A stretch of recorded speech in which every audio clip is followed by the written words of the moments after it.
مکتوب‌های استاد عینی جزئی از تاریخ پرحادثه ملت ماست. مکتوب‌های عینی افشاگری راه پرشیب و فراز و ناهموار مردم تاجیک در جاده تاریخ سازی است. مکتوب‌های استاد عینی بیانگر تلاش‌های بی‌دریغ او در جاده دولت سازی نوین تاجیکان است.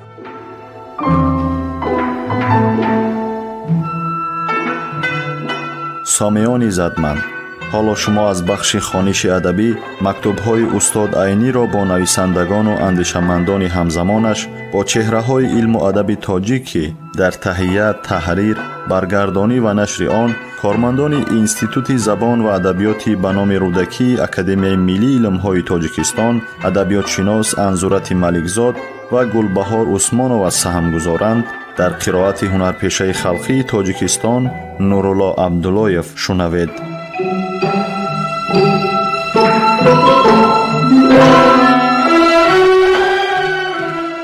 با ابوالقاسم لاهوتی، جواب عینی و مکتوب‌های لاهوتی، 12 ماه 3 سال 39. رفیق شفیق و دوستدار مهربان لاهوتی، مکتوب‌هایتان در وقت خود رسیدند، اما من شرمنده هستم که در وقتش جواب نوشتن نتوانستم. سبب این باز همان بیماری است. این سال در سمرقند برخلاف عادت هر ساله و اقلیم زمستان گرم گذشت، اما برابری در آمدن ماه حوت این مقدمه بهار است.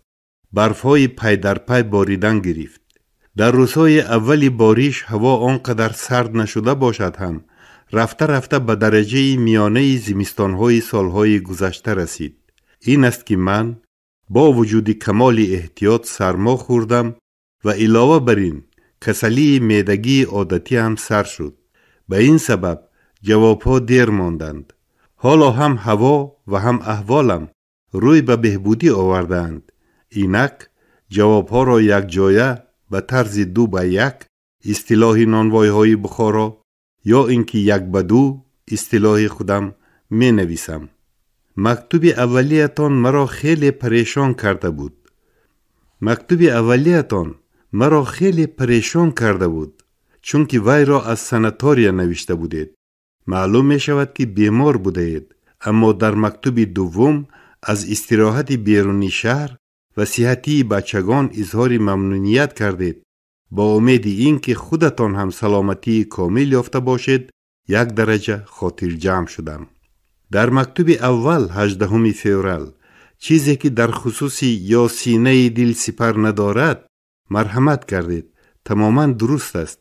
و این چنین چیزی هم درباره یا قلعه بخت در ندارد گفتید. از جهت ترتیب غزل و رعایه مصرع یا وصل تو قسمتی بشر نیست درست است. شهر دادهتان به جای بخت وصل را گذاشتن ممکن نیست. این بیت را از این غزل برآورده در قطار آن چند بیتی که در این غزل مناسب ندیده برای غزل دیگر کرده مانده بودید در آوردن مناسب تر می نماید. البته سبب این تکلیف مرا خودتان می دانید.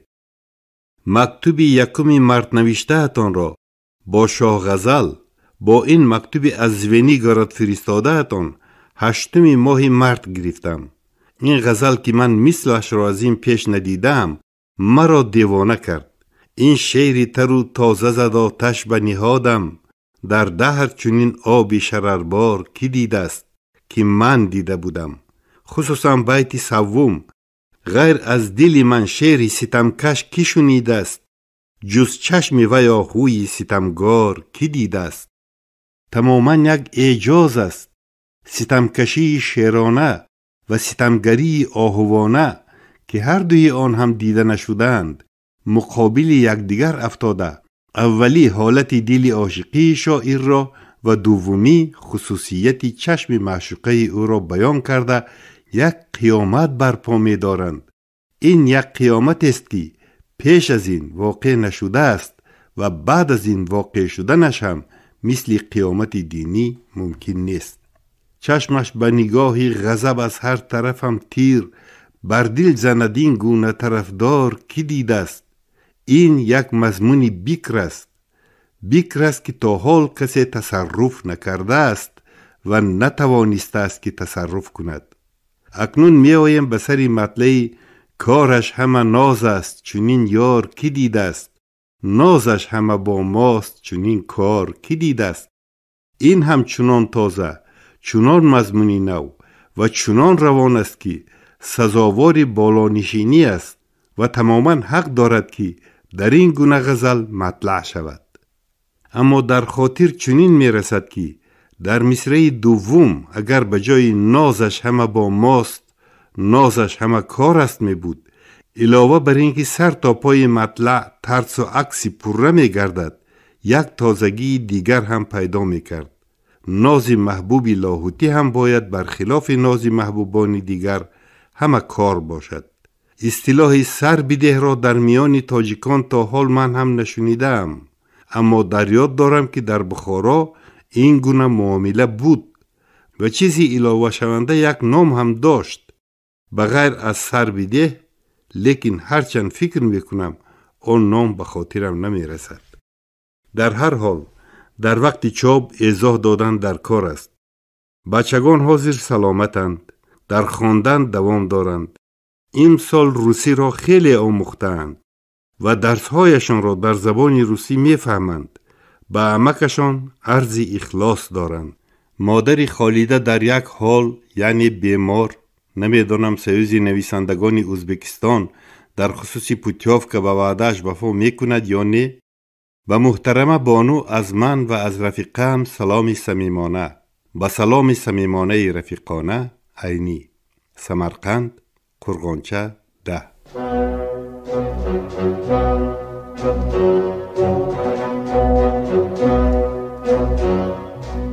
خبرهای ناز، همین گونه مژده‌های فرهنگی در نامه‌های استاد عینی سرشار است و استاد عینی در نامه هم درباره وضع معیشی و حالت عیش و عشرت خانوادگی صحبت نمی‌کند. هر یک نامه استاد صدرالدین عینی یک کشفیات تازه علمی است. درباره اهل علم، درباره استعدادها صحبت میکنند، درباره کشفیات‌ها صحبت، درباره تاریخ خلق تاجیک صحبت میکنند. صدها بار ما باید این نامه‌ها را خوانده و بزرگی استاد صدرالدین عینی ایمان بیاوریم، باور حاصل کنیم و خودمان تحقیقات‌های درباره عینی نویسیم. هر یک نامه‌ای که استاد صدرالدین عینی نوشته‌اند، هر یک بیان کننده یگان پهلوی مهمی حیات استاد عینی بوده است.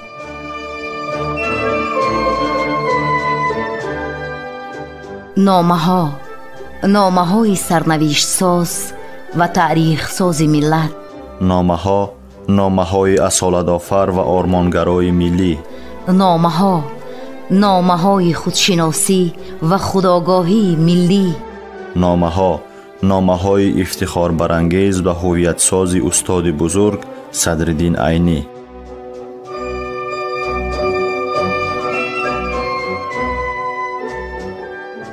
رفیقان قدردان، در دنیا هیچ دولتی و خلقی نیست که مانند دولت و خلق تاجیک اهل علم و ادبیات را به این درجه حرمت، غمخواری و قدرشناسی کند.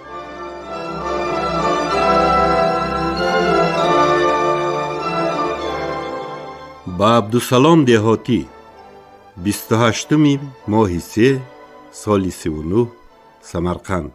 رفیق دهاتی، خط و امانت نوشته اتان را در وقتش گرفتم، اما تیار کردن ترجمه حال کمال دیر کشید.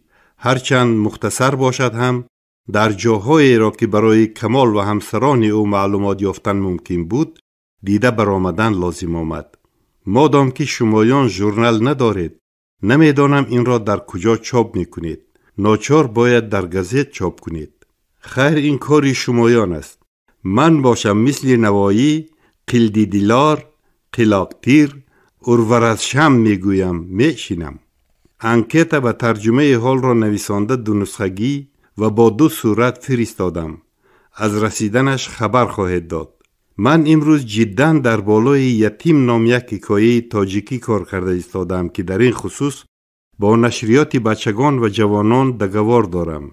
این حکایه احوال یک بچه خردسال را تصویر می کند تا به درجه که او کلان شده به کمسمال می درآید و سرحدچی شده چندی از دشمنان را دستگیر می کند. حجمش باید 6-7 پیچت لیست شود. غیر از این یک کار درودرازی من درباره نوایی است. از احوال صحتی من پرسیدید. تشکر میکنم و در جواب گفتن میتوانم که نه بیمارم و نه تندرست. بیمار نیستم زیرا در بیمارخانه نخوابیدم و در نظارت یگان دکتر به طبابت کناندن مجبور نیستم. اما همین که یگان قدم بیجا موندم مجبور میشوم که بخوابم، اما خواب نمیبرد. اساس بیماری من بیقوتی دل و معده و شش است. با اندک دماغسوزی چنانچه با دیدن آدزوی میرشکر همین طرز شد. دلم میتپد و با اندک شمالخوری فوراً سرفه و گریب میشوم که دوامی هر دوی این احوال هم برای من بر این آدم سال خورده مخلق است. لطیفه ها هنوز نیامده است. شما یقین دانید که تاجگیزیان نه با پرسش من و نه با پرسش شما نمی فرستانند، مگر یک روز به تاجگیز رفته در پیش نظر خداتان بندانده به خدمتگار تاجگیز سپارید که برده به پاچ تدیهد. مسئله که شما در مکتوبتان در خصوص اهمیت دادن و غمخواری کردن داهی بزرگ به ادبیات تاجیک نوشته اید از حد زیاد کلان و مهم است. این به درجه کلانی و اهمیت خود به گردن نویسندگان تاجیک وظیفه های بسیار کلان و مهم را هم بار می کند. انا به همین نگاه کرده کار کردناتان و کار کردنامان لازم است. در خصوص کلاسیکا در بالای نظامی عروضی سمرقندی و مناسبت یافته در بالای ناصر خسرو هم کار کردناتان لازم است. از نویسنده و شاعران دوره آخری در بالای احمدی کله، شاهین و سیدا بر این کسان هم کار کردن در کار است. در خصوص شرایط کار باشد اگر راهبران تاجیکستان گوش ندهند با واسطه رفیق فدیف با راه پرتیگی آنها را به تیار کردن شرایط مجبور کردن ضرور است. از همه بیشتر برای سیوز یک اداره لازم است که برای کارکنان تکنیکی و سکتورها و راهبران خانه‌های جداگانه داشته باشند. رفیق دهاتی، از شما یک خواهش، اگر ممکن باشد از استالین آباد، البته از یگان اداره دخلدار 25 متر سیم سفید پیچانده و 50 متر سیم سیاه پیچانده الکتریک گرفته پاسلکه کرده به من فرستانید. چند پول خرج شود فهمانید. من زود می فرستانم. در سمرقند هیچ نیست.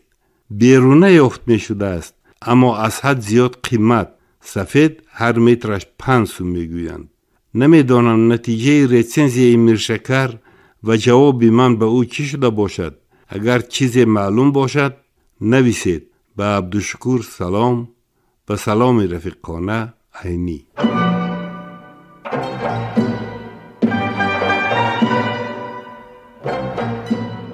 سامیان عزتمند، یادرس می شویم که شما از بخش خوانش ادبی مکتوب‌های استاد عینی را با شخصیت‌های بزرگ زمانش که دارای اهمیت مخصوص علمی و ادبی‌اند در قرائت هنرپیشه خلقی تاجیکستان نورالله عبداللهیف از رادیوی فرهنگ شنیدید.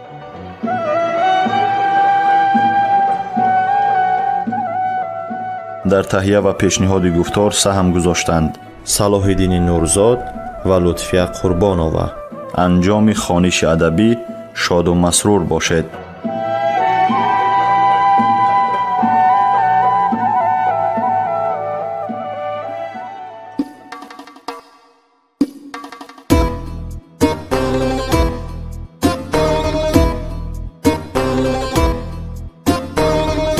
عمری عینی از برای خلق صرف خامشو،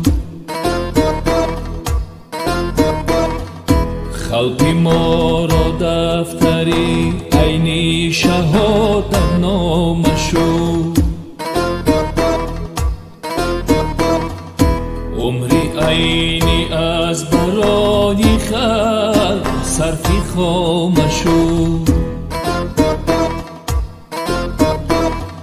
خلقی ما را دفتری عینی شهادت نامشو.